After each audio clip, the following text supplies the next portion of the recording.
Start करते हैं revision indirect tax का। लेकिन रिवीजन स्टार्ट करने से पहले हमको ये देखना पड़ेगा कि पेपर पैटर्न कैसा है, पेपर में किस तरीके से क्वेश्चन पूछे जाते हैं। देखो, आप मुझे पता है कि आपको पेपर पैटर्न तो ज़रूर पता होगा, लेकिन हम यहाँ पे डिस्कस करने वाले हैं कि कौन कौन से क्वेश्चन मोस्ट लाइकली है जो पेपर में आते हैं।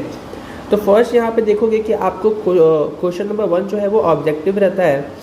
कितने मार्क्स के लिए आता है ये? 20 मार्क्स के लिए, जिसमें आपको ए में एमसीक्यू पूछते हैं और बी में ट्रू और फॉल्स। 12 क्वेश्चन रहता है, एनी 10 करना होता है, 10 मार्क्स का रहता है ये दोनों।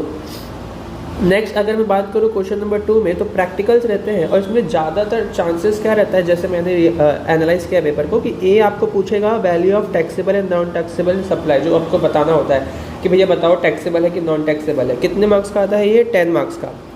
फिर बी में आप देखोगे टाइम ऑफ सप्लाई, जो कि कितने मार्क्स का आता है? 10 मार्क्स का।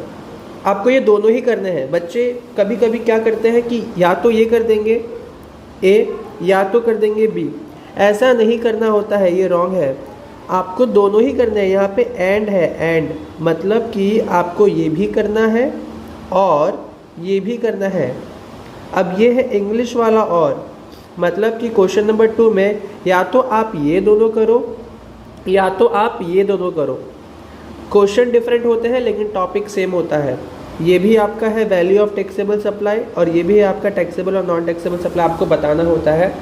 और डी में भी आपको टाइम ऑफ सप्लाई पूछेंगे। तो या तो आप ये कर सकते हो दोनों, या इसके ऑप्शन में ये दोनों कर सकते हो। टॉपिक सेम है, क्वेश्चन डिफरेंट होंगे। ये भी आपके कितने मार्क्स के रहेंगे? 10 मार्क्स। ये बात होगी क्वेश्चन नंबर 2। अब देखते हैं क्वेश्चन नंबर 3। क्वेश्चन नंबर 3 में आपको फिर से प्रैक्टिकल सम्स पूछेंगे, जिसमें कि ए रहेगा आपका नेट टैक्स लायबिलिटी और बी रहेगा प्लेस ऑफ सप्लाई। 10 मार्क्स के लिए आएंगे। और सेम जैसे क्वेश्चन नंबर 2 का हमारा पैटर्न था, दोनों करने हैं और आपको करना है सी और डी, यानी या तो ये दोनों करो या तो ये दोनों करो या तो ये दोनों ही करो। ठीक है। नेक्स्ट क्वेश्चन नंबर 4 में वापस प्रैक्टिकल सम्स। यहाँ पे भी आपको value of taxable and non taxable supply बताना है। और बी में आपको आते हैं कॉम्पोजिशन स्कीम, दोनों ही 10-10 मार्क के हैं, टोटल 20 मार्क्स। इन दोनों के ऑप्शन में आप कर सकते हो ये दोनों सी और डी, जो कि क्या है आपका वैल्यू ऑफ सप्लाई और रजिस्ट्रेशन अंडर जीएसटी। 10-10 मार्क्स के ये हो गए। और लास्ट में आपका आ जाता है थियोरी में आपको ये लॉन्ग आंसर्स होते हैं, जिसमें कि ए और बी रहेगा, दोनों ही करने होंगे आपको। टोटल कितने मार्क्स का? 20 मार्क्स का। या तो और आप कर सकते हो short notes, any 4 out of 6, कितने मार्क्स का? 20 marks. It is always advisable to do short note because short note is more scoring than long answers। ठीक है। तो आज हम क्या करने वाले हैं? सर बताओ कि ये सब तो हमने देख लिया, पैटर्न तो हमने देख लिया कि क्या क्या कैसे आएंगे एग्ज़ाम में क्वेश्चंस, कौन कौन से क्वेश्चंस आएंगे, लेकिन हम आज क्या करने वाले हैं रिवीजन पर्पस के लिए? तो बच्चों आज हम करने वाले हैं what we are going to do today. हम लोग करने वाले हैं value of taxable and non taxable supply, जहाँ पे आपका 10 मार्क कवर हो जाएगा। फिर हम देखने वाले हैं टाइम ऑफ सप्लाई, जहाँ पे वापस आपका 10 मार्क कवर होगा। Net tax liability 10 mark cover हो जाएगा और registration under GST 10 marks again. तो टोटल आपका 40 मार्क्स आज कवर हो जाएगा जीएसटी के पेपर के लिए। इसके साथ साथ आप थियोरी पेपर प्रिपेयर कर सकते हो 20 मार्क्स का एंड ऑब्जेक्टिव्स 20 मार्क्स का। तो टोटल आपका यहाँ पे जो ओवरऑल टोटल है वो कितना आता है? 40 + 20 60 + 20 80 मार्क्स। आज अगर आप ये वीडियो देख लेते हो तो आपका 80 मार्क्स का प्रिपरेशन हो जाएगा।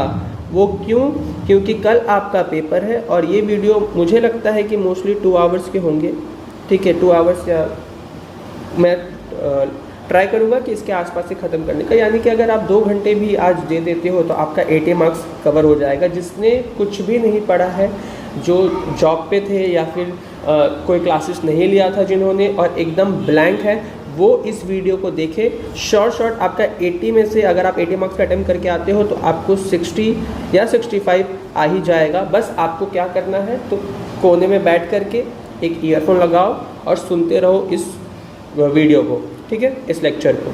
चलो तो स्टार्ट करते हैं हमारा फर्स्ट टॉपिक, जो कि है आपका value of taxable and non taxable supply. तो स्टार्ट करते हैं levy and collection of tax का एक शानदार क्वेश्चन, जो मेरे हिसाब से इम्पॉर्टेंट है एग्ज़ाम पॉइंट ऑफ व्यू से। देखो क्या लिखा है यहाँ पे, mister Amit gives you the following information of his transaction for November 2020। First क्या, इसमें आपको कुछ नहीं करना है, बस आपको बताना है कि भैया ये जो है ये टैक्सेबल है या नॉन टैक्सेबल है। आप चाहो तो दूसरा फॉर्मेट भी बना सकते हो, यहाँ पे एक और लाइन ड्रॉ करके यहाँ पे आप लिख सकते हो टैक्सेबल, और यहाँ पे अमाउंट ना लिख करके आप लिख सकते हो नॉन टैक्सेबल। लेकिन फ़िलहाल के लिए हम लोग जो मैंने फॉर्मेट बनाया है इसी फॉर्मेट को मैं रिफ़र करते हुए आपको सम कराऊंगा, ठीक है। तो स्टार्ट करते हैं हमारा ये सम। क्या दिया है देखो, rent received for factory building 6 lakh. अभी टैक्सेबल होगा कि नहीं होगा, कमर्शियल पर्पज़ के लिए फैक्ट्री का नाम ले लिया है तो ये टैक्सेबल है। तो आपको कुछ नहीं करना है, ये जो 6 लाख आपको दिख रहा है इसको आपको डायरेक्ट अमाउंट के कॉलम में लिख देना है, 6 लाख।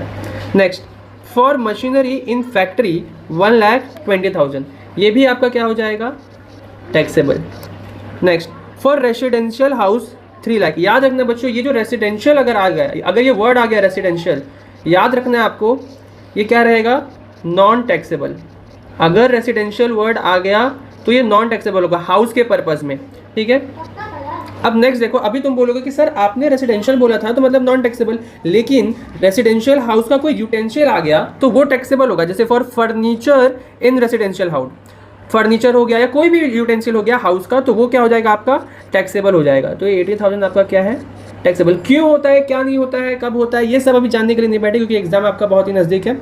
बस आप ये देख लो, और 15 सम्स है, ये 15 सम अगर आपने अच्छे से कर लिया और देख लिया क्या टैक्सेबल क्या नॉन टैक्सेबल है, आई एम कॉन्फिडेंट इनफ कि आपका ये जो चैप्टर है levy and collection of tax, इसमें आपको 20 मार्क्स फुल आ जाएंगे, ठीक है। आगे देखते हैं, for open plot of land rented to circus that is ₹2,40,000, तो ये भी आपका क्या हो जाएगा, टैक्सेबल। नेक्स्ट, एग्रीकल्चरल प्लॉट, याद रखना अगर एग्रीकल्चर आ गया, हॉर्टिकल्चर आ गया, सेरिकल्चर आ गया, बेसिकली प्राइमरी जो जॉब्स होते हैं, प्राइमरी जो वर्क्स होते हैं वो आ गया, तो ये आपका हो जाएगा नॉन टैक्सेबल, नॉन टैक्सेबल। बस आपको इतना याद रखना है, एग्रीकल्चर, सेरिकल्चर, हॉर्टिकल्चर ऐसे वर्ड आ गए तो वो नॉन टैक्सेबल होंगे। Next, for hotel room declare tariff per day is 1200। हमने क्लास में डिस्कस किया था, अगर ये 1000 या 1000 से ज़्यादा होता है एक दिन का होटल रूम का टैरिफ, तो वो टैक्सेबल होगा। लेकिन अगर 1000 से कम होता है तो वो टैक्सेबल नहीं होगा इस केस में, क्योंकि ये 1000 से ज़्यादा है। कितना है, 1200। तो तुम बताओ ये टैक्सेबल होगा कि नहीं होगा, बिल्कुल ये टैक्सेबल होगा। कितना है अमाउंट, 4,20,000। अगर ये यहाँ पे, एक मिनट, अगर ये यहाँ पे 1000 के बदले 800 होता तो क्या ये टैक्सेबल होता, नहीं, फिर ये टैक्सेबल नहीं होता। ओके, 1000 से या 1000 से ऊपर याद रखना। For hostel for working women 5,40,000, ये भी आपका क्या हो जाएगा, taxable.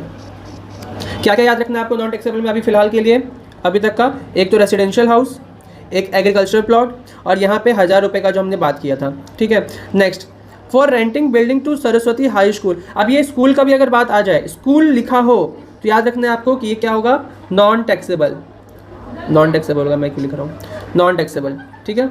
Next, for renting premise for ATM machine of bank 1,40,000, ये भी आपका क्या हो जाएगा, taxable. Next, for renting of room for religious purpose way rent for a day is ₹750, ₹1,50,000। अब यहाँ पे भी आपको याद रखना है कि अगर रिलीजियस पर्पज़ के लिए आपने आपको रेंट मिल रहा है and if it is less than 10,000 per day, तो इस केस में ये भी क्या हो जाएगा, नॉन टैक्सेबल। तो यहाँ पे 10,000 से कम है एक दिन का रेंट, तो इसके लिए क्या हो जाएगा आपका, नॉन टैक्सेबल। लेकिन अगर 10,000 या 10,000 से ऊपर होता तो क्या होता, टैक्सेबल होता। तो ये हम लोग नहीं लिखेंगे। Next, for open plot of land for animal husbandry, अभी मैंने बताया था प्राइमरी, एनिमल हस्बेंड्री 90,000, बताओ टैक्सेबल या नॉन टैक्सेबल? बिल्कुल नॉन टैक्सेबल। यहाँ पे remuneration received as a member of parliament 3,60,000। अब ये रेम्यूनरेशन का बात कर दिया है, ये तो डीटी का पार्ट है, ठीक है, इनकम टैक्स, तो इसके लिए ये भी क्या हो जाएगा? Non taxable. Next, pension received from x employer 72,000, ये भी डायरेक्ट टैक्स का पार्ट है, जीएसटी का पार्ट नहीं है, इसलिए ये भी क्या हो जाएगा? Non taxable. खत्म। अब यहाँ पे आपको सीधा कर लेना है टोटल। आपको क्वेश्चन का नीड देखना है, क्या क्वेश्चन में कुछ बोला है ऐसा कि एज पर, पढ़ लेते जरा question, as per provision related to goods and service tax classify above item as taxable और non taxable and calculate the value of taxable supply. यहाँ पे कुछ भी आपको परसेंट नहीं दिया है कि सीजीएसटी कितना परसेंट है, एसजीएसटी कितना परसेंट है, तो ये सब आपको कैलकुलेट करने का जरूरत नहीं है। डायरेक्ट आपको क्या देखना है? Value of taxable service total. तो देख लेते हैं फर्स्ट कितना है, स्टार्ट करते हैं कैलकुलेट करना। फर्स्ट अमाउंट कितना है? 6 lakh plus 1,20,000 plus 80,000 plus 2,40,000 plus 4,20,000 plus 5,40,000 plus 1,40,000, ये आ गया आपका 21,40,000। एक मिनट, ये आ गया आपका 21,40,000। तो ये है आपका वैल्यू ऑफ टैक्सेबल सर्विस। क्योंकि इसमें सीजीएसटी एसजीएसटी पूछा नहीं था, तो इसलिए हमने कैलकुलेट नहीं किया इस क्वेश्चन में। याद क्या क्या रखना है? अगर रेसिडेंशियल वर्ड आ गया तो आपको नॉन टैक्सेबल करना है उसको, लेकिन अगर रेसिडेंशियल फॉर फर्नीचर या कोई भी यूटेंसिल का बात कर दिया तो वो टैक्सेबल। अगर एग्रीकल्चर, हॉर्टिकल्चर, सेरिकल्चर जैसा कुछ वर्ड आ गया, नॉन टैक्सेबल, 1,000 रुपीज़ याद रखना है। स्कूल का बात कर दिया, नॉन टैक्सेबल। रिलीजियस प्लेस 10,000 याद रखना है आपको। यहाँ पे वापस एनिमल हस्बेंड्री और रिम्यूनरेशन या पेंशन आ गया तो वो टैक्सेबल नहीं होगा, क्योंकि वो इनकम फ्रॉम सैलरी की बात होती है, वो डीटी का पार्ट है, जीएसटी का पार्ट नहीं है, ठीक है। चलो अब स्टार्ट करते हैं हमारा सेकेंड सम। क्या दिया देखो, Mr. Raja is owning a certain properties which he is given as follows. The said sum includes rent from. First क्या है देखो, एक मिनट रुकना। A building was let out to Trisure coaching classes for providing coaching of TYBCom of rupees 4 lakh। ठीक है, तो यहाँ पे आप देखोगे कि एक बिल्डिंग है जो किसको दिया? ट्राइश्योर कोचिंग क्लासेस को। क्या करने के लिए? तो TYBCom को पढ़ाने के लिए। वहाँ से कितना आ रहा है राजू को? 4 लाख। तो ये यहाँ से ये बिजनेस बना रहा है, ये बिजनेस के लिए है, तो यहाँ पे इसको टैक्स भरना पड़ेगा। तो ये 4 लाख जो है ये टैक्सेबल हो जाएगा इसका। नेक्स्ट देखते हैं, allowed to use space of building for placing vending machine, 5 lakh तो आएगा उसको, ठीक है, तो ये भी क्या हो जाएगा? टैक्सेबल। तो 5 लाख क्या हो जाएगा इसका? टैक्सेबल। नेक्स्ट, अब building was let out to be use as a corporate office, 9 lakh, वापस बिजनेस की बात कर रहा है 9 लाख का, तो ये भी आपका हो जाएगा taxable supply. Next, houses are let out to individual for residential purpose. अभी मैंने बताया अगर रेसिडेंशियल वर्ड आ जाए तो यहाँ पे ये नॉन टैक्सेबल होगा, तो 7 लाख यहाँ पे non taxable. Next, vacant land use for animal husbandry 8 lakh. Animal husbandry primary है, ठीक है, प्राइमरी वर्ड जैसा कुछ आ गया, प्राइमरी जॉब, तो ये हो जाएगा 8 lakh non taxable. Next, a building was let out to 6 lakh, ठीक है, तो यहाँ पे ये स्कूल का बात कर रहा है, और मैंने बताया जैसे स्कूल वर्ड आ जाए आपको ये नॉन टैक्सेबल कर देना है। नेक्स्ट देखो, क्यों होता है, क्या होता है, ये अगर समझने बैठोगे ना तो इसमें बहुत टाइम लग जाएगा। इसके लिए मेरा रेगुलर लेक्चर जो था वहाँ पे मैंने समझाया है आपको, ठीक है, और जितने भी मेरे ऑफलाइन के बच्चे थे। लेकिन अब क्योंकि कल आपका पेपर है, ये वीडियो सिर्फ और सिर्फ रिविज़न पर्पज़ के लिए है, ताकि मिनिमम टाइम में कैसे आप मैक्सिमम जो है यूटिलाइजेशन कर सकते हो इस वीडियो का, वो हमको देखना है। तो इसके लिए बस देख लो, जो जो वर्ड में कह रहा हूँ वो अगर आए तो नॉन टैक्सेबल, ठीक है। जैसे यहाँ पे रेसिडेंशियल हो गया, एनिमल हस्बेंड्री या फिर एग्रीकल्चर हो गया, तो ऐसे वर्ड आपको अगर आए तो वो नॉन टैक्सेबल हो जाएगा। स्कूल, अब यहाँ पे देखो, a hall was let out to for religious purpose for general public 6 lakh, out of which 3 lakh were received in cash cases were rent per day was 8,000। मैंने आपको क्या बोला कि जहाँ पे रिलीजियस पर्पस आए वहाँ पे अगर रेंट आपको 10,000 से कम आ रहा है तो ये क्या हो जाएगा? Non taxable. अगर 10,000 से कम आता है तो क्या हो जाएगा? ये नॉन टैक्सेबल। लेकिन अगर ये 10,000 से ज़्यादा है तो क्या हो जाएगा, टैक्सेबल। अब इस केस में आप देखोगे कि 6 लाख था जिसमें कि 3 lakh were received in case rent per day was 8,000, यानी 3 लाख का जो रेंट था पर डे का वो कितना था, 8,000। तो बाकी का 3 लाख जो है वो कितना हो जाएगा, 10,000 से ज़्यादा हो जाएगा। तो जैसे कि अब मैं आपको अच्छे समझाता हूँ, यहाँ पे 6 लाख टोटल रेंट, जिसमें कि बोला है कि 3 लाख जो है उसका पर डे का रेंट जो था वो कितना था, 8,000। ठीक है, तो यहाँ पे जो बाकी का 3 लाख है उसका पर डे का रेंट वो कितना होगा, मोर देन 10,000, यही मतलब है इसका। तो 3 लाख जो होगा ये वाला, ये हो जाएगा आपका टैक्सेबल और ये हो जाएगा आपका नॉन टैक्सेबल। ओके, तो यहाँ पे जो टैक्सेबल है 3 लाख, ये वाला जो 3 लाख टैक्सेबल है ये हम लिखेंगे और ये वाला 3 लाख को हम इग्नोर करेंगे। ठीक है, ऐसे टाइप के क्वेश्चंस भी आएंगे एग्जाम में। नेक्स्ट, अब building let out to be RBI ₹11 lakh. अब यहाँ पे क्या दिमाग में आता है कि अरे यार RBI तो एक गवर्नमेंट है, गवर्नमेंट बैंक है, तो इसको सेंट्रल गवर्नमेंट बैंक है तो ये इसको हम बिजनेस के लिए नहीं यूज़ कर सकते, ये तो नॉन टैक्सेबल आएगा। नहीं, बिजनेस बना रहे हो, बिल्डिंग RBI को दिया है 11 लाख, तो यहाँ पे भी आपका ये क्या आ जाएगा, टैक्सेबल ही आएगा। बस जो वर्ड मैं आपको कह रहा हूँ वो वर्ड अगर आए तो ही नॉन टैक्सेबल होगा, नहीं तो सब टैक्सेबल ही है। अब यहाँ पे देखो, land use for exhibition 12 lakh, ये भी आपका क्या हो जाएगा, टैक्सेबल। ठीक है, अब आपको क्या करना है, टोटल करना है। तो टोटल फटाफट कैलकुलेशन निकालते हैं, 1 मिनट रुक जाओ।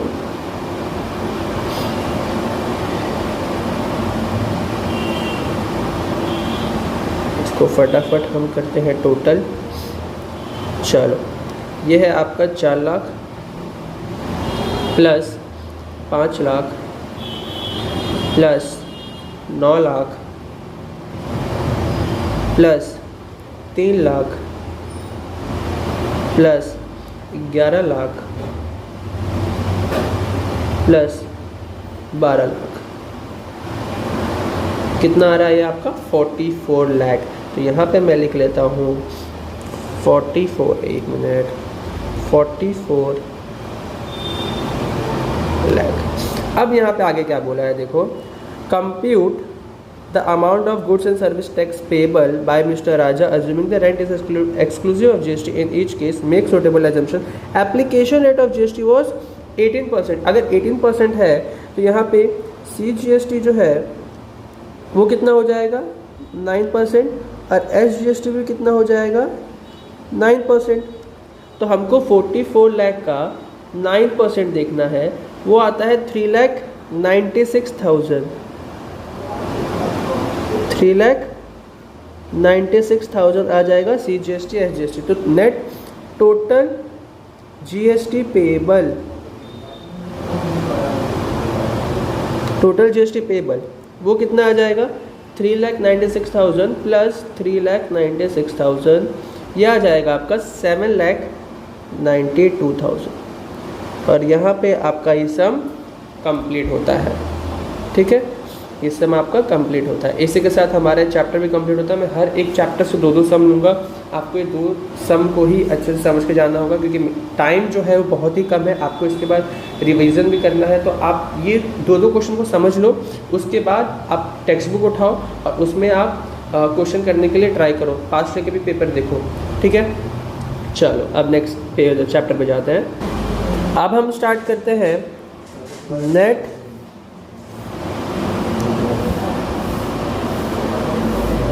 Tax liability. ठीक है, ये भी आएगा आपका कितने मार्क्स के लिए, 10 मार्क्स के लिए। चलो तो फर्स्ट सम देखते हैं, बहुत ही इजी, बहुत ही चिंती। क्या लिखा है यहाँ पे, mister Gupta registered in state of Gujarat provides the following detail for the month of दिसंबर। कहाँ है ये याद रखना आपकी, कहाँ रजिस्टर्ड है, तो गुजरात में। यानी कि अगर गुजरात की बात होगी और गुजरात की किसी स्टेट की बात होगी तो क्या होगा यहाँ पे CGST एंड SGST। बट अगर गुजरात के बाहर की रीजन की बात होगी, फॉर एग्जांपल महाराष्ट्र की या फिर मध्य प्रदेश की या फिर राजस्थान की, तो वहाँ पे क्या लगेगा IGST। याद रखना इसको, ठीक है। आगे, calculate his net tax liability for the month of December, opening balance in electronic credit ledger as on 1 December is this. ये कब यूज़ होगा मैं आपको बताऊंगा, कैसे इसको यूज़ करेंगे, क्या होगा मैं आपको बताऊंगा। अब देखो, फॉर्मेट आपको पहले याद रखना है। फॉर्मेट क्या है अपना आंसर का, सॉल्यूशन का? पहले आपको बनाना है कैलकुलेशन ऑफ टैक्स लायबिलिटी। इसको बेसिकली अगर लेम लैंग्वेज में कहो तो ये होता है आपका आउटपुट। ये हो गया आउटपुट, ये हो गया आपका इनपुट। आउटपुट मतलब क्या? जो आप सेल्स कर रहे हो। आउटपुट मतलब जो आप सेल्स कर रहे हो। इनपुट मतलब जो आप परचेज कर रहे हो, ठीक है। अब यहाँ पे आपका आ जाएगा ITC, नेट टैक्स लायबिलिटी। आप यहाँ पे करोगे, बता रहा हूँ कि कैसे क्या करोगे, खाली सुनते जाओ। ये देखो, सोल्ड आ गया, मैंने यहाँ बताया आपको सेल्स, या आउटपुट में जाएगा। ये दोनों कहाँ पे जाएगा? आउटपुट में। परचेज ये दोनों कहाँ पे जाएगा? इनपुट में, ठीक है। पहले तो आप फॉर्मेट याद कर लेना। यहाँ पे calculation of net tax liability, last वाला जो है tax payable less opening balance of electronic credit laser less input tax credit available और नेट टैक्स पेबल, ये आपको लिख लेना है पहले ही फॉर्मेट बना करके। चलो स्टार्ट करते हैं सब। देखो क्या दिया यहाँ पे, sold goods at 12% GST to mister Shah in Surat. मुझे बताओ सूरत कहाँ पे है? गुजरात में। सूरत कहाँ पे आया? गुजरात में। तो यहाँ पे IGST लगेगा या फिर CGST SGST? तो यहाँ पे आपका लगेगा CGST एंड SGST, क्योंकि सूरत गुजरात में है, ठीक है। तो यहाँ पे आप लिखोगे सोल्ड गुड्स, फिर यहाँ पे टू मिस्टर शाह। कैलकुलेशन कैसे करोगे? 1 लाख इनटू कितना परसेंट है? 12%, तो 12%। IGST में तो जाएगा नहीं, तो यहाँ पे डैश। CGST SGST कैलकुलेट करोगे, 1 लाख का 12%, तो 1 लाख का 12% नहीं करोगे, एक्चुअली आप करोगे 1 लाख इंटू 6%, तो आएगा आपका 6000। तो 6000 in CGST and 6000 in SGST। Next, ये हो गया आपका, ये खत्म। नेक्स्ट सेकंड वाला, sold goods to mister Kumar. कितना है ये? 2 लाख। लेकिन कहाँ पे है ये? राजकोट। और राजकोट भी कहाँ पे जाता है? कहाँ पे है? गुजरात में। तो इस पे भी क्या लगेगा? CGST and SGST। तो यहाँ पे लिखो 2 लाख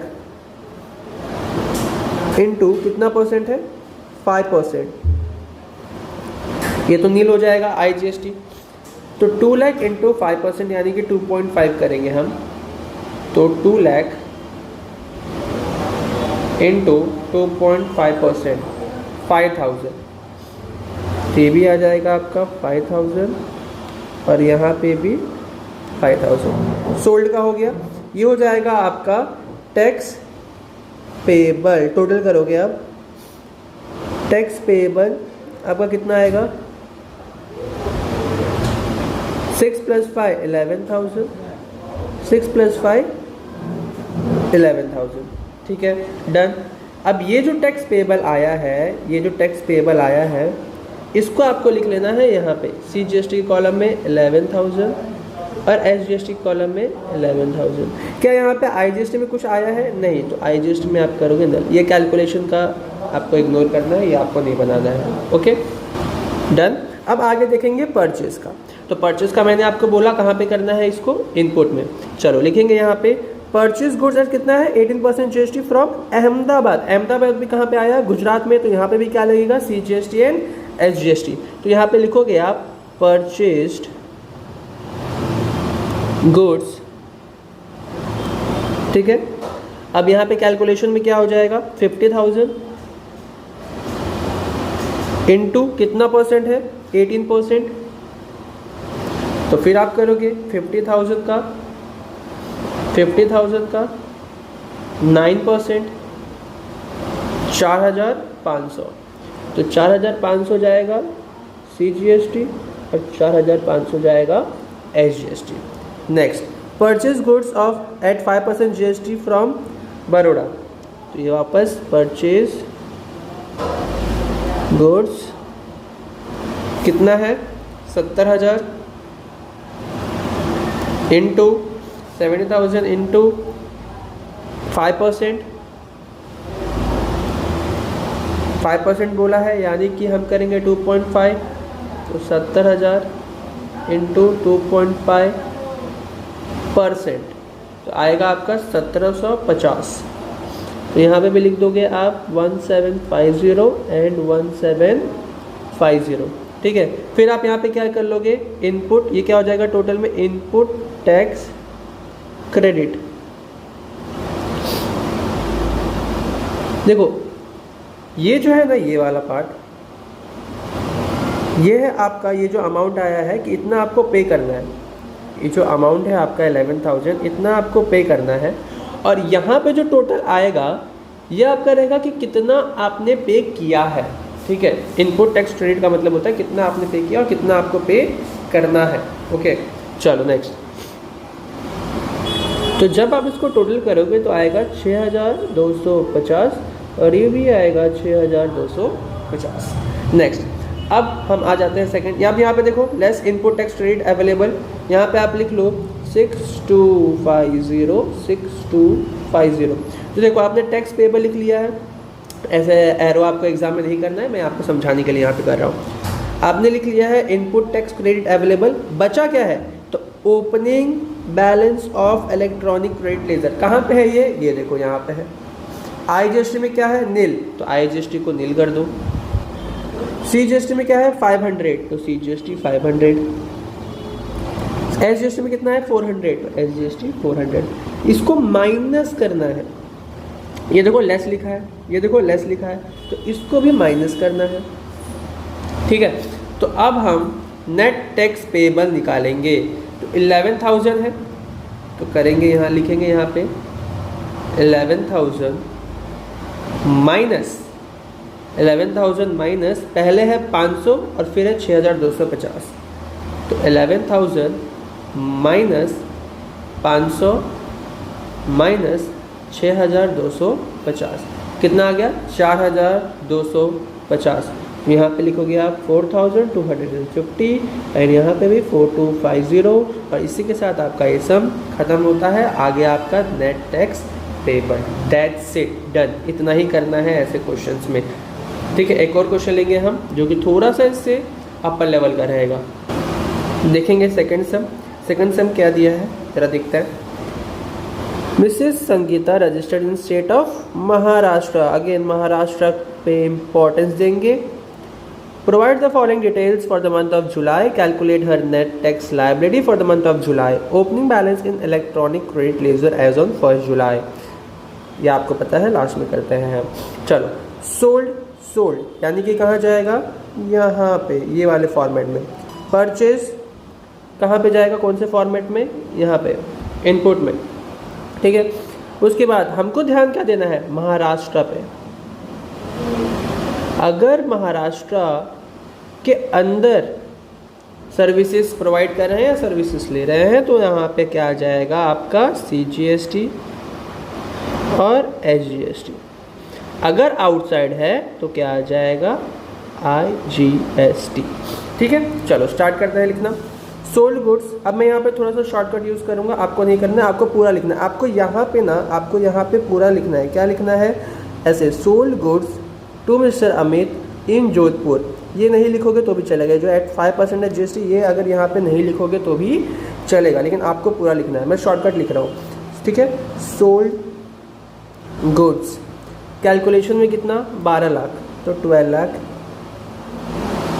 इंटू 12 लाख कितना है 5%, 12 लाख इंटू 5%। अब ये जोधपुर है, जोधपुर क्या महाराष्ट्र में आता है, नहीं, तो महाराष्ट्र में आता तो हम CGST SGST करते, बाहर है क्या करेंगे IGST।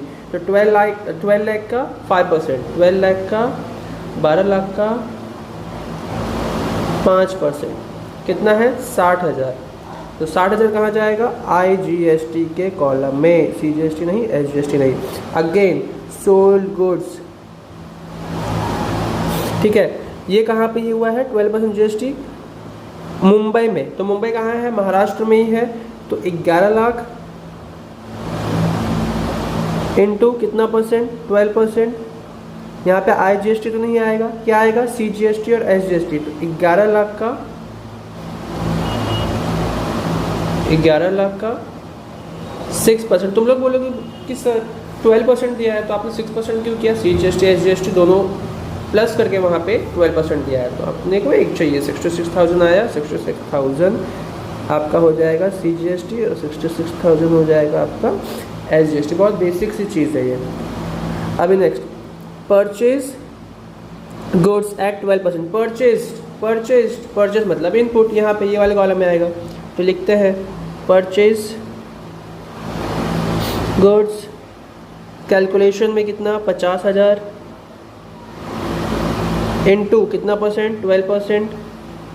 अब मुझे बताओ क्या होगा, CGST SGST, पुणे है, पुणे कहाँ पे है, महाराष्ट्र में ही है। तो यहाँ पे क्या लगेगा, CGST और SGST, IGST नहीं लगेगा। तो 50,000 का 6%, 3,000। तो लिख लेंगे यहाँ पे 3,000, यहाँ पे भी आ जाएगा 3,000, ठीक है। Next, provided service. अब यहाँ पे बच्चे कंफ्यूज हो जाएंगे, इसको परचेज समझ लेंगे। अरे हमने सर्विस को प्रोवाइड किया है, हमने सर्विस दिया है, मतलब हमने सेल किया है, सेल्स किया है, सोल्ड किया है। जैसे यहाँ पे हमने सोल्ड किया, वैसे ही प्रोवाइड किया अगर किसी को सर्विस, तो मतलब सेल किया है। तो वो कहाँ पे आएगा, यहाँ पे प्रोवाइडेड सर्विस। कितना है ये, 70,000। कितना परसेंट, 18%। और कहाँ पे, दिल्ली में, मतलब CGST SGST नहीं आएगा, IGST आएगा। 18% है 70,000 का। तो 70,000 इंटू 18% कितना आएगा, 12,600। तो 12,600, ठीक है। नेक्स्ट, अवेल्ड सर्विस या इनवर्ड सप्लाई। इनवर्ड मतलब आया, और देखो इनवर्ड इन और इनवर्ड इनपुट एक ही लग रहा है।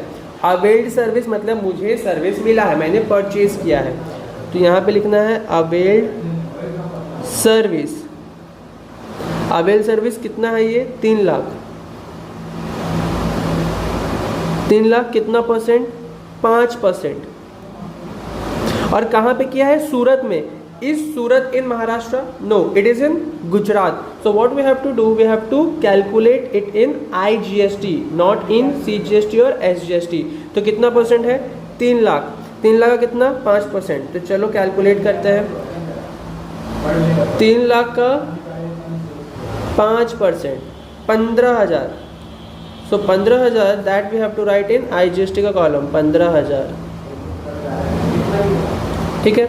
चलो अब यहाँ पे दोनों हम क्या करेंगे, ये आ जाएगा अपना टैक्स पेएबल, ये आ जाएगा अपना इनपुट टैक्स क्रेडिट, ठीक है। यहाँ पे टोटल और ये भी टोटल। चलो टोटल कर लेते हैं पहले आउटपुट का। तो 60,000, यहाँ पे 60,000 और 12,600, देखते हैं कितना आता है। 60,000, 1 मिनट रुकना है, 1 मिनट में यहाँ पे आपका स्टार्ट कर लेता हूँ स्प्रेड स्क्रीन, ताकि यहाँ पे इजीली हम प्रेस कर सकें। चलो अपने पास टेक्नोलॉजी एडवांस है, टेंशन लेने की ज़रूरत नहीं है। चलो स्टार्ट करते हैं। 60,000 प्लस 12,600, 12,600 कितना आया, 72,600। तो लिख लेंगे यहाँ पे 72,600, ठीक है। नेक्स्ट 66,000, मैं क्यों उसको प्लस कर रहा हूँ, तो कुछ है ही नहीं, आ रही है 66,000, ठीक है। नेक्स्ट यहाँ पे हो जाएगा ये 15,000 होगा, ये 3,000, और ये भी 3000। ठीक है, तो ये कहाँ पे आएगा टैक्स पेबल, यहाँ पे। ये वाला कॉलम तो है ही नहीं, ये आपको भी नहीं बनाना है, कोई इशू नहीं है। 72,600 66,000 और ये भी आ जाएगा 66,000। कहाँ से लिया मैंने ये अमाउंट, ये यहाँ से। नेक्स्ट ओपनिंग बैलेंस दिया है, आपको पता है ओपनिंग बैलेंस क्या है, ये रहा। IGST में 17,000 और 15,15, तो 17,000 और 15,000। नेक्स्ट इनपुट टैक्स रेट का 15,000, 3,000 और 3,000। ये सब क्या है, माइनस करना है, तो इसीलिए ब्रैकेट में आपको डालना पड़ेगा। चलो अब फटाफट करेंगे। -72,600 minus 17,000 minus 15,000, 40,600। Next 66,000 minus 15,000 minus 3,000, 48,000। यहाँ पे माइनस में नहीं आ रहा है हमारा नेट टैक्स पेबल, अगर माइनस में आएगा तो उसका अलग एडजस्टमेंट है, वो बाद में देखेंगे। लेकिन अभी अगर पॉजिटिव आ गया, ये पॉजिटिव है, देख रहे हो आप, ये पॉजिटिव है, पॉजिटिव आ गया कोई इशू नहीं है, तो यहाँ पे हमारा सम खत्म होता है, सेकंड वाला भी। नेक्स्ट सम भी देखेंगे और सम थोड़े से देखेंगे, ताकि आपका कॉन्सेप्ट जो है नेट टैक्स लायबिलिटी का, इनपुट टैक्स क्रेडिट का, ये अच्छे से क्लियर हो जाए। ओके, एक मिनट, यहाँ पे कुछ इशू है, मैंने एक गलती कर दी यहाँ पे। आपसे भी ऐसा हो सकता है एग्ज़ाम में, तो ध्यान देना। यहाँ पे जो सूरत है, ये मैंने देखा नहीं, सूरत जो है आपका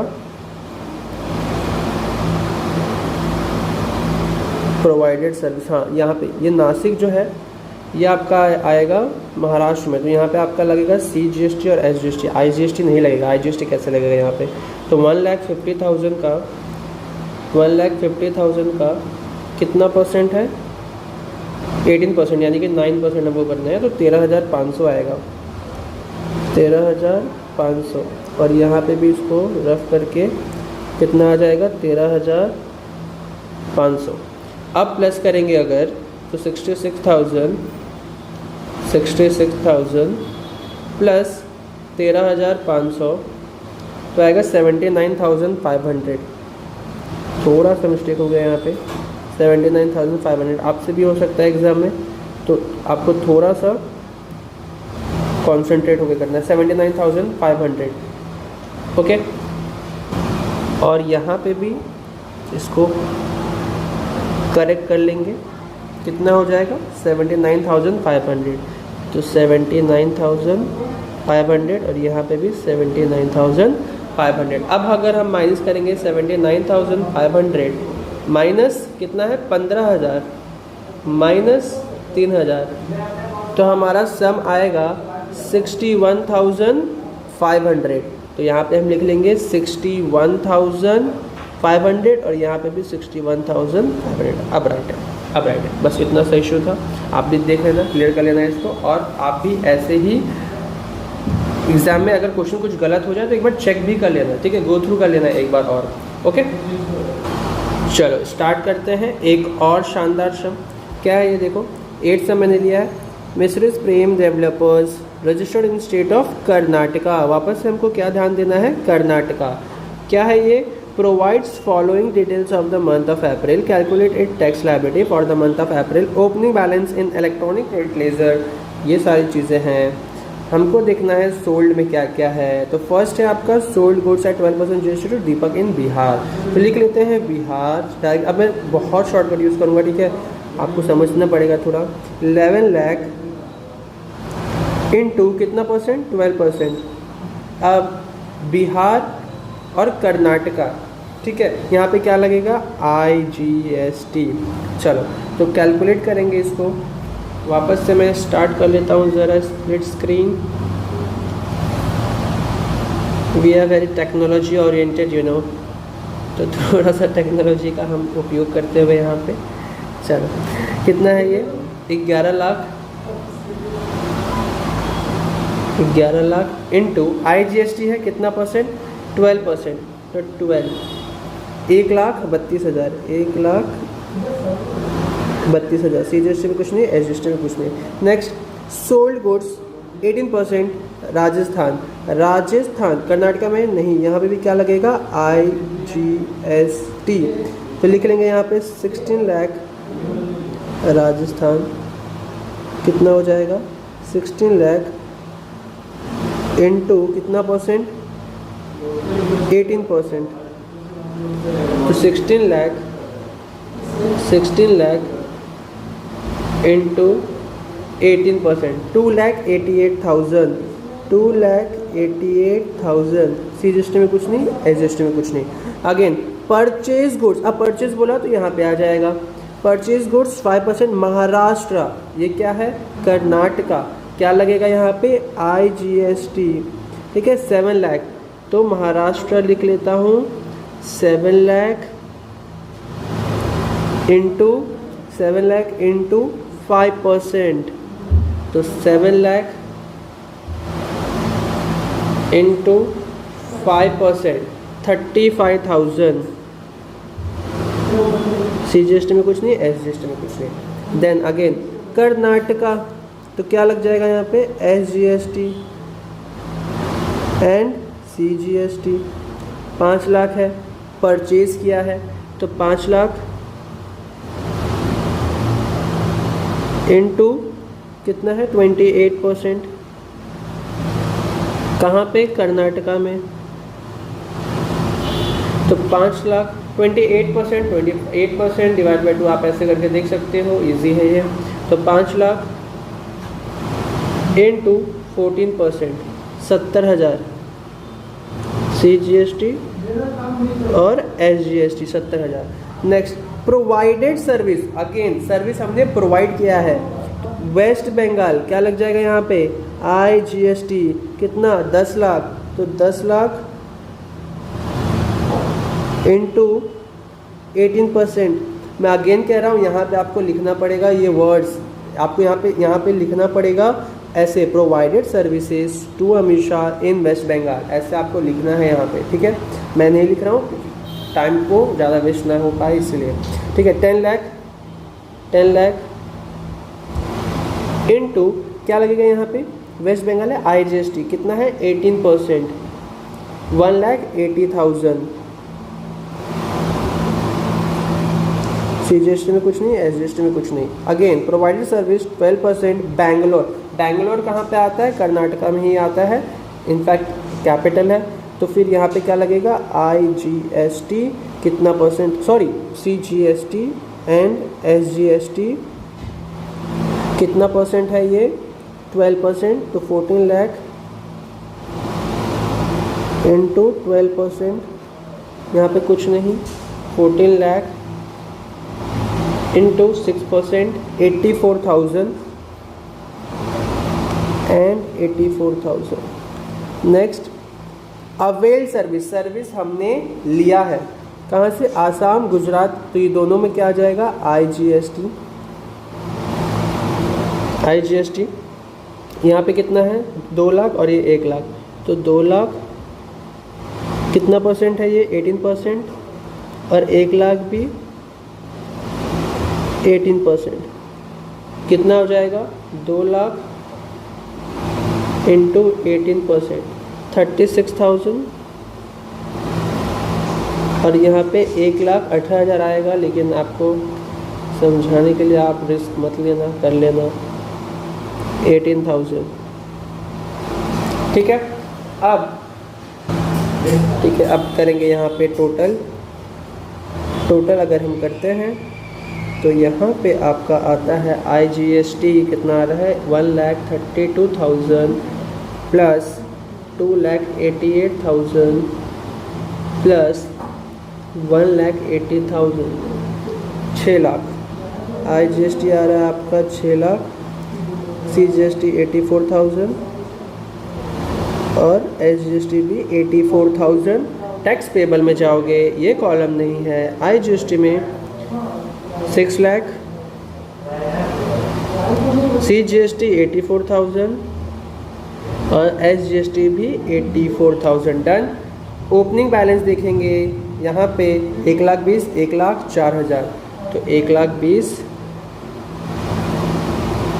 1,00,000 और ये 4,000, क्योंकि माइनस है तो हमने को ब्रैकेट डालना है। ठीक है, नेक्स्ट इनपुट टैक्स क्रेडिट, यहाँ पे आपको टोटल करना है। टोटल देख लेते हैं कितना आएगा, 35,000 प्लस 36,000 प्लस 18,000 प्लस डन, कितना आ रहा है 18,000, 89,000, यहाँ पे 70,000 और ये भी 70,000। यहाँ पे लिख दोगे 89,000 जो कि है माइनस में, 70,000 और ये भी है आपका 70,000। ओके, अब हम यहाँ पे करेंगे माइनस, तो माइनस करेंगे 6 लाख में से 1,20,000 और 89,000, तो 6 लाख माइनस 1,20,000 माइनस 89,000, कितना आया 3,91,000 पॉजिटिव, 3,91,000 डन। अब यहाँ पे 84,000 माइनस 1 लाख माइनस 70,000, देखो क्या आ रहा है माइनस 86,000, तो माइनस आया ना, तो 86,000 ब्रैकेट में। ठीक है, नेक्स्ट 84,000 माइनस 4,000 माइनस 70,000, 10,000 पॉजिटिव। अब CGST का नेगेटिव आया है, मतलब कि ये हमको जो ये वाला बैलेंस है 86,000, ये अपने को लेना है गवर्नमेंट से, 10,000 पे करना है, 3,91,000 पे करना है। तो इसको सेटअप करने के लिए हम इसको कहाँ करेंगे, IGST में। SGST का भी अगर माइनस होता तो हम कहाँ सेटअप करते हैं, IGST में। CGST और SGST को आपस में सेटअप नहीं करते हैं, ठीक है, ये दोनों का आपस में नहीं बनता। IGST का होता है तो हाफ CGST हाफ SGST।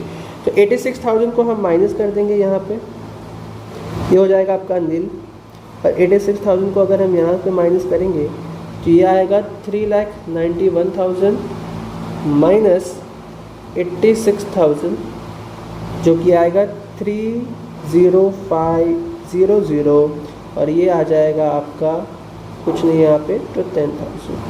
ठीक है, ये आ गया आपका नेट टैक्स पेबल, खत्म। तो माइनस अगर आए, नेगेटिव बैलेंस आए, तो इस तरीके से आपको क्रेडिट को एडजस्ट करना है। ठीक है, तो ये आपका सम खत्म यहाँ पे। अब बढ़ेंगे नेक्स्ट चैप्टर की ओर। चलो अब स्टार्ट करते हैं हमारा next chapter without wasting any time. Next chapter है अपना टाइम ऑफ सप्लाई। अच्छा, अब टाइम ऑफ सप्लाई में मैंने यहाँ पे फर्स्ट सम लिया है विच इज़ अबाउट सर्विस। अपने को ध्यान देना है कि अगर यहाँ पे क्वेश्चन में लिखा है determine time of supply of service in following independent cases, यहाँ पे अगर आपको लिख दिया ना सर्विस, तो सर्विस में आपको ध्यान देना है कि 30 डेज़ आपको देखना है, 30 डेज़ के अंदर क्या हमारा इनवॉइस बना है कि नहीं बना है, आपको ये देखना पड़ेगा, चेक करना पड़ेगा। कैसे चेक करोगे, अब यहाँ पे देखो date of provision of service, कब सर्विस दिया, कब इनवॉइस बना, तो 16/9/2021। ठीक है, यहाँ पे यानी 16 सितंबर को सर्विस दिया, इनवॉइस कब बना, 5 अक्टूबर। क्या ये इनवॉइस जो है 30 दिन के अंदर बन गया है, तो हाँ जी ये 30 दिन के अंदर बन गया, तो यहाँ पे आपको लिखना है यस। ठीक है, एक मिनट, यहाँ पे आपको लिखना है यस। और अगर यस हुआ तो आपको टाइम ऑफ इनवॉइस और डेट ऑफ पेमेंट, ठीक है, टाइम ऑफ इनवॉइस और डेट ऑफ पेमेंट को आपको कंपेयर करना है विच एवर इज़ अर्लियर। ये होगा यस के केस में, और इन दोनों को कंपेयर करोगे आप नो के केस में। ठीक है, तो फटाफट पहले देख लेते हैं कि इनवॉइस जो है वो टाइम पे बना है कि नहीं बना है। ओके, सेकंड केस देखेंगे, कभी दिया है सर्विस 6 अक्टूबर, 5th 11 यानी कि नवंबर को हमारा इनवॉइस बन चुका है, तो यहाँ पे भी 30 डेज़ को मेट करता है क्राइटेरिया, ये हो जाएगा यस। अब मैं आपको कैलकुलेट करना है, मैं फटाफट यहाँ पे खुद एनालाइज करके यहाँ पे लिख दे रहा हूँ येस क्या है और नो कौन सा है, कौन सा 30 दिन के अंदर बन चुका है और कौन सा 30 दिन के अंदर नहीं बना है। आप खुद कैलकुलेट करके देख सकते हो वीडियो को पॉज करके, ठीक है। तो ये बन चुका है। थर्ड वाला इज़ नो, नहीं बना है ये। फोर्थ वाला 6, 10 और ये 16, ये भी हो चुका है येस। और यहाँ पे थर्ड वाला ये नो,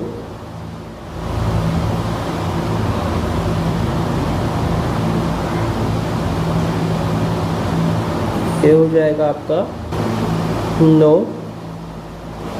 फिर यहाँ पे 12, 10 और 10, 11 यानी कि यस। और ये 15, 10 और 10, 11 यानी कि यस। अब अपने को देखना है यस बोला तो ये दोनों कंपेयर, नो बोला है तो इन दोनों compare, which ever is earlier. Yes बोला 5 अक्टूबर या फिर 6 अक्टूबर, तो यहाँ पे आ जाएगा आपका 5/10/2021 time of supply. Next yes बोला है तो यानी कि ये या ये, तो 5/11/2021 या 21/10, तो 21/10/2021। नेक्स्ट नो बोला है तो इन दोनों को कंपेयर करना है आपको, इसको और इसको, 23/10 या 30/11, तो यहाँ पे आ जाएगा आपको 23/10/2021। यस बोला है ये या ये, तो 1/10 और 16/10, तो यहाँ पे आ जाएगा आपको 1/10/2021। फिर यहाँ पे नो बोला है तो ये या फिर ये, तो 8/10 और 16/11, क्या आ जाएगा आपको 8/10/2021। फिर यहाँ पे यस बोला है तो ये और ये, 10/11/2021 या 12, तो यहाँ पे आ जाएगा 10/11/2021। नेक्स्ट 19/11/2021 और 10/11/2021, तो ये भी आ जाएगा आपका 10/11/2021। हो गया हमारा खत्म। बस इतना ही करना है आपको टाइम ऑफ सप्लाई में और 10 मार्क लेके चले जाओगे, ठीक है। चलो नेक्स्ट सम देखते हैं। सेकंड सम क्या दिया है देखो, determine the time of supply of service under forward charge as per the provision of CGST adjusted. कुछ नहीं करना है, क्वेश्चन में यहाँ पे सर्विस दे दिया है ना, ये देखो यहाँ पे सर्विस है, यहाँ पे सर्विस है। अगर सर्विस वर्ड दे दे, मैं वापस बोल रहा हूँ, अगर सर्विस वर्ड दे दे तो आपको 30 डेज देखना है। 30 डेज आप कैलकुलेट करो from the date of service provided to the customer till the date of invoice has been made, ठीक है। आपको खाली ये देखना है। चलो अब फटाफट मैं लिख लेता हूँ कि कहाँ पे 30 दिन हो चुका है, कहाँ पे 30 दिन नहीं हुआ। तो यहाँ पे आप देखोगे 16/8 और 5/9, तो यहाँ पे हो चुका है यस। मैं बहुत फास्ट लिखूँगा, यहाँ पे ये भी हो चुका है, ये नो,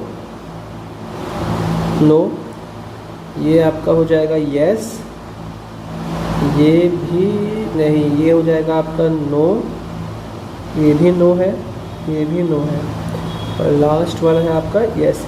अब मैं आपको ये समझाने नहीं बैठूंगा कि कहाँ से कैलकुलेट, मैंने आपको बस बोल दिया है कैसे कैलकुलेट करोगे।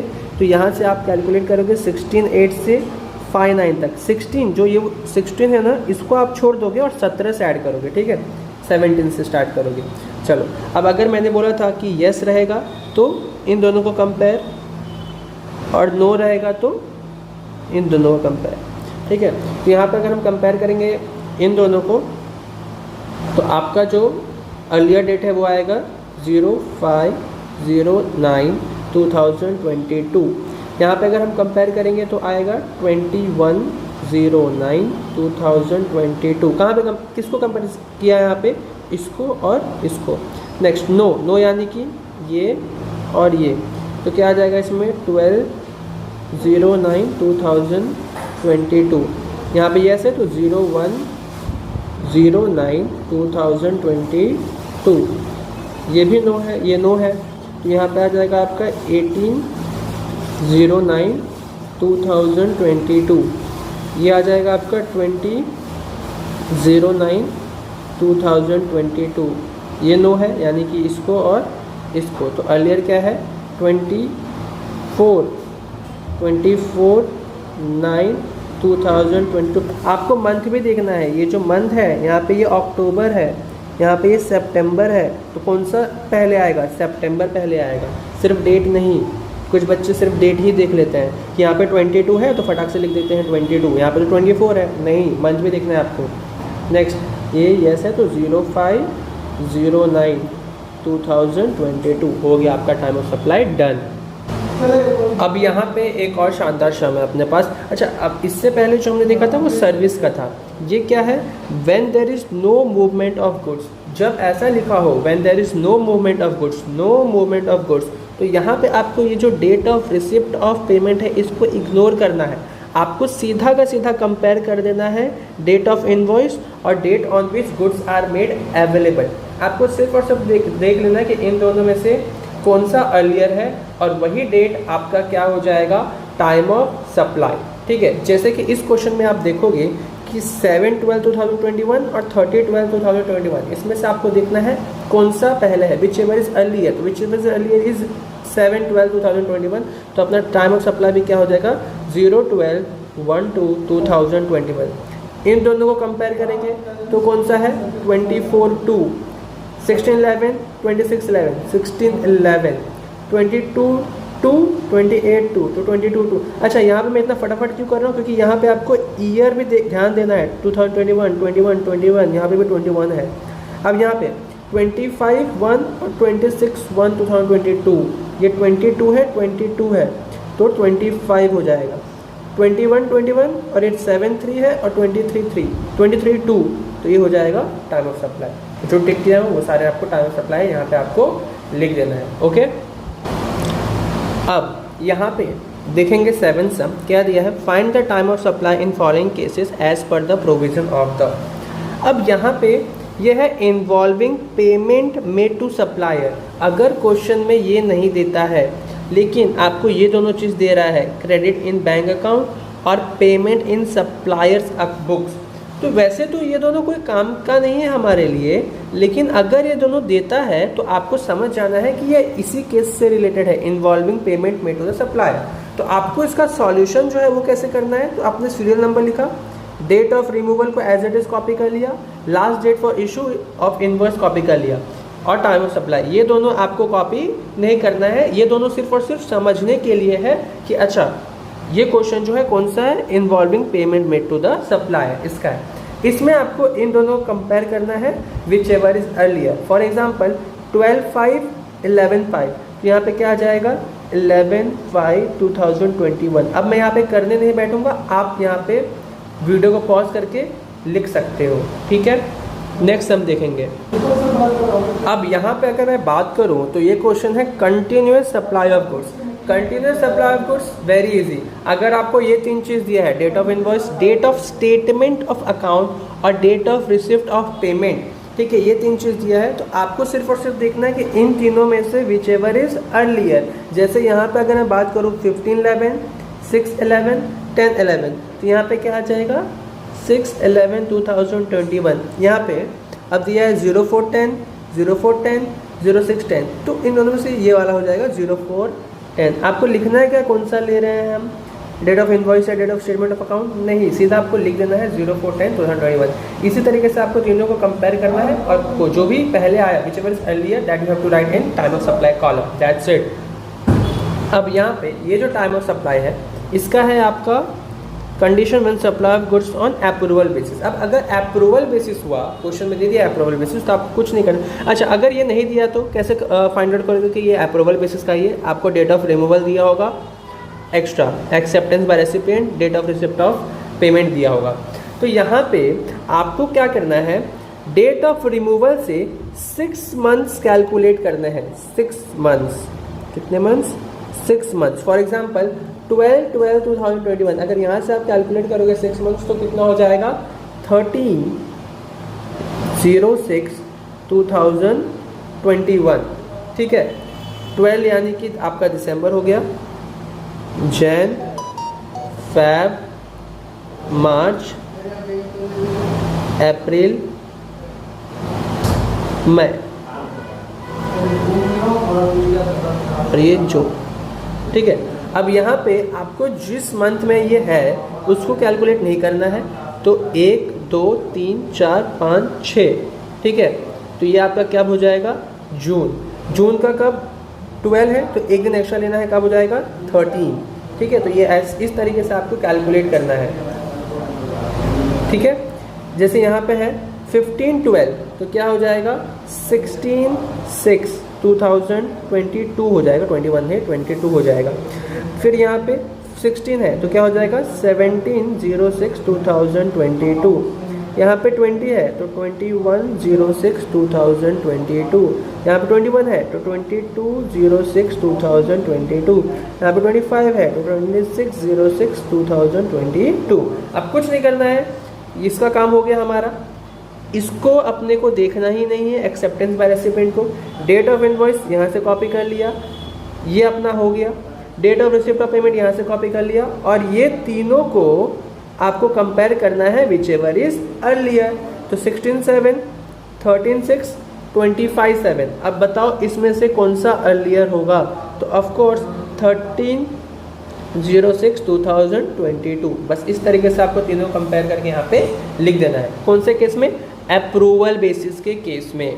नहीं पता चले, अगर नहीं दिया है क्वेश्चन में, तो क्या किससे पता चलेगा? Date of removal acceptance by recipient से। आप ये वीडियो को बार बार देख सकते हो अगर समझ में ना आए तो। ठीक है, तो हमने कौन कौन सा केस देखा है? अप्रूवल बेसिस, जिसमें अपने को 6 मंथ देखना होता है। उसके बाद हमने क्या देखा है? Continuous supply. कंटिन्यूस सप्लाई अगर ना दिया हो क्वेश्चन में तो ये इससे पता चल जाएगा आपको। ठीक है, तीनों को कंपेयर करके लिख देना है। उसके बाद involving payment made to supplier. ठीक है, इसमें आपको पता है इन दोनों को सिर्फ कंपेयर कर देना है। Next, when there is no movement of goods, date of invoice और date on which goods are made available. उसके बाद ये सारे सर्विसेज के ही थे, तो मैंने ये सारे नहीं करवाए हैं। सर्विसेज में आपको 30 डेज देखना है, बस इतने आप करके जाओ। रिवीजन के लिए वीडियो में बना रहा हूँ, जिसमें मैंने सारे केसेस नहीं लिए हैं। एक आरसीएम का भी आता है, उसमें भी आपको 30 डेज देखना होता है, बट इतना ही आप करके जाओ, इसमें से ही चांसेस है बोर्ड में संभालने के। ठीक है, अब बढ़ते हैं नेक्स्ट चैप्टर की तरफ, which is last chapter for today's session, that is registration of GST. चलो, अब अपना आज का लास्ट चैप्टर है रजिस्ट्रेशन अंडर जीएसटी। ठीक है, ये अपना आज का लास्ट चैप्टर है, रजिस्ट्रेशन अंडर जीएसटी। चलो, इसमें आपको बस ये 10 स्टेट जो है ना वो याद रखने हैं कि अगर इस 10 स्टेट में डीलिंग हो रहा है तो लिमिट जो है वो 20 लाख होगा, और अदर देन दिस स्टेट है तो उसका 40 लाख लिमिट है। कौन कौन से वो स्टेट है? तो Sikkim, Pondicherry, Andhra Pradesh, Meghalaya, Manipur, Mizoram, Nagaland, UK United Kingdom नहीं, ये उत्तराखंड, फिर ये तेलंगाना और ये त्रिपुरा। ये 10 स्टेट के नाम आपको याद रखने हैं, जिसका लिमिट कितना है 20 lakh. Other than this state the limit is 40 lakh. That if the limit exceeds to 40 lakh in other than this state, then the registration is compulsory. चलो, अब देखते हैं यहाँ पे फर्स्ट सम क्या दिया है। Mister K is a new dealer from the following information, find out on which day he will be liable to register under GST, give reason for your answer. यहाँ पे क्या कुछ लिखा है कि कौन से स्टेट से है? अगर ऐसा लिखा नहीं है कि कौन से स्टेट में डीलिंग हो रहा है, तो आपको समझ के चलना है कि ये वाला पार्ट है, यानी कि ये स्टेट में फॉल नहीं होता है, ये जो स्टेट है इसमें फॉल नहीं होता है, अदर देन दिस स्टेट में फॉल होता है। यानी कि अपने को लिखना पड़ेगा यहाँ पे सॉल्यूशन में इस तरीके से कि a person is liable to get registration in GST if the aggregate turnover exceeds 40 lakh during the financial year. अपने को ये एज्यूम करके चलना है कि वो स्पेशल स्टेट में फॉल नहीं करता है। अब देखो, अपने को डेट लिख दिया, ये डेट आपने कॉपी कर दिया। टैक्सेबल सेल्स, ठीक है, टैक्सेबल सेल्स, और उसके बाद टैक्स फ्री सेल्स। अब क्योंकि यहाँ पे फर्स्ट में देखोगे आप ये टैक्सेबल और टैक्स फ्री कुछ भी नहीं है, वैकेंट है, तो यहाँ से मैंने स्टार्ट नहीं किया। यहाँ 16 लाख और 1,40,000 यहाँ से मैंने स्टार्ट किया। क्या करना है आपको? कुछ नहीं, 16 लाख और 1,40,000 को आपको प्लस करना है और टोटल सेल्स में लिखना है। अब मेरे को यहाँ पे वापस से जरा स्प्लिट स्क्रीन चालू करने दो।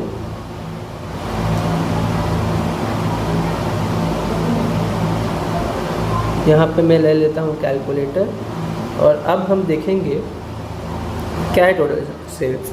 तो 16 लाख प्लस 1,40,000 कितना है? 17,40,000। तो यहाँ पे आपको लिख देना है 17,40,000 40,000।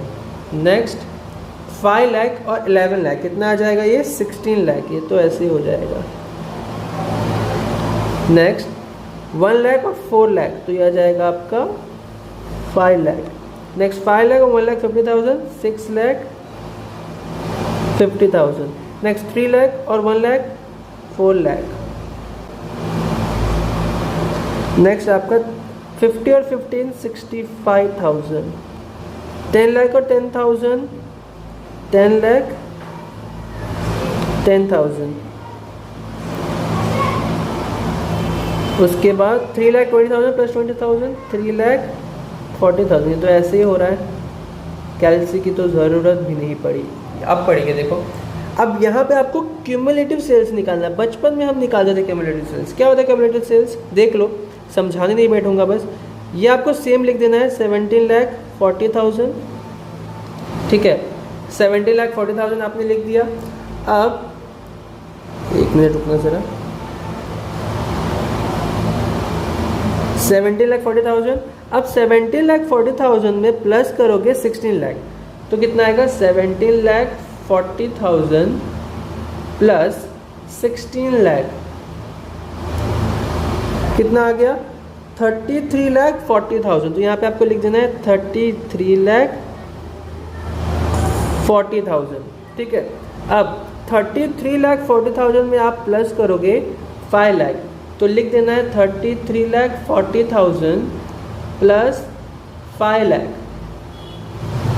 तो आ गया आपका 38,40,000। तो 38,40,000। अब 38,40,000 में प्लस करोगे 6,50,000 तो प्लस 6,50,000 तो 44,90,000 44,90,000। अब यहाँ पे आपको ऐसे पूरा यहाँ तक करना है, ये पूरा आपको कंप्लीट करना है। ठीक है, पूरा, लेकिन यहाँ पे टाइम वेस्ट ना हो इसके लिए मैं देख रहा हूँ कि देखो यहाँ पे 40 लाख था और 40 लाख यहाँ पे एक्सीड कर चुका है, तो यही अपना क्या हो जाएगा, ये डेट पे रजिस्ट्रेशन के लिए लायबल हो जाएगा, विच इज़ 2/5/2021। ओके, तो इसको मैं अब और ज़्यादा लेंदी नहीं करूँगा, बहुत ही ईजी टॉपिक है। ठीक है, क्लास में भी हमने कर किया है ये कॉन्सेप्ट। तो इसी के साथ हमारा जो रिवीजन लेक्चर है ये कंप्लीट होता है। All the best for your exams. चल बाय।